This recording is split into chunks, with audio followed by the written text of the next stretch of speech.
सन 2014 मध्ये शरद पवार यांनी भाजपला बाहेरून पाठिंबा दिला. त्यानंतरही अनेक वर्ष भाजपला पाठिंबा देण्यासंदर्भात तळ्यात मळ्यात भूमिका होती.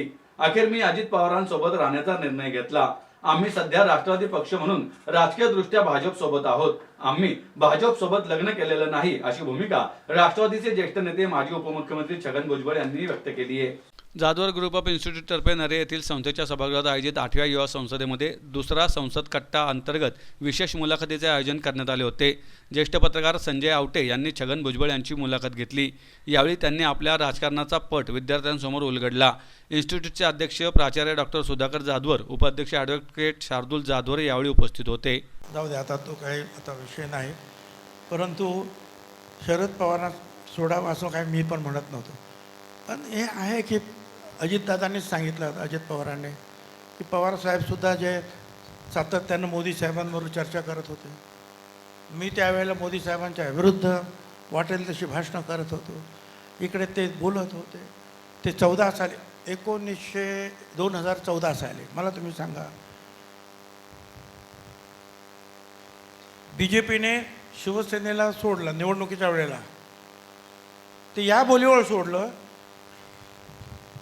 की राष्ट्रवादी काँग्रेस पक्षाला सोडायचं, कारण ते दोघे एकत्र होते, आम्ही दोघे एकत्र होतो. त्यांनी ते सांगितल्याबरोबर आमच्या लोकांनी सांगितलं हो, आणि त्यांनी उद्धव ठाकरेंना सोडल्याबरोबर आम्ही 1 तासामध्ये जाहीर केलं की आम्ही काँग्रेसला सोडलं. आणि त्यावेळेला माहिती मग सरकार गेलं आणि राष्ट्रपती राजवट थोड्या दिवसाकरता लागले आणि 4 पक्ष लढले. आणि त्यावेळेला मतदानाच्या दिवशीसुद्धा ठरलं की जर शॉर्टेज म्हणजे आम्हाला पूर्णपणे जर आम्हाला मताधिक्य नाही मिळालं तर आम्हाला राष्ट्रवादीनं पाठिंबा द्यायचा बाहेरून. तर 11 वाजता आम्ही जाहीर केलं BJPला पाठिंबा, बाहेरून पाठिंबा. प्रफुल्ल पटेलांनी अशा वेळी बरोबर प्रफुल्ल पटेल कसे येतात हेच मला कळत नाही. मग तरीसुद्धा मला तुम्ही प्रश्न विचारतात की असं काय झालं आणि तसं काय. आणि ते पुढे मग 2017ला सुद्धा झालं, 19च्या निवडणुकीच्या अगोदर सुद्धा झालं, 19च्या निवडणुकीच्या नंतर सुद्धा झालं. काय करणार. आणि मग शेवटी 54 लोकांनी सह्या केल्या होत्या.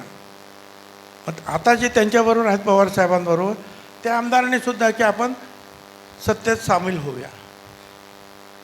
आणि आता मग मी पण म्हटलं चला आता हे सारखं जे आहे तळ्यात मळ्यात करण्याऐवजी आता काय निर्णय घ्यायचा तो घ्या, चला हॅलो. म्हणजे ह्या मुलांच्या भाषेमध्ये शरद पवार भाजपला आय लव्ह यू म्हणत होते, पण लग्न करायला तयार होत नव्हते. अरे बाबा, आम्ही तरी कुठे लग्न केलेलं आहे.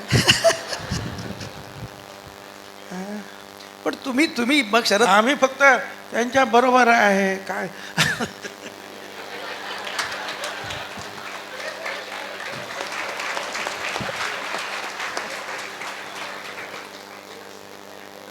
समजलंय ना काय म्हणायचं.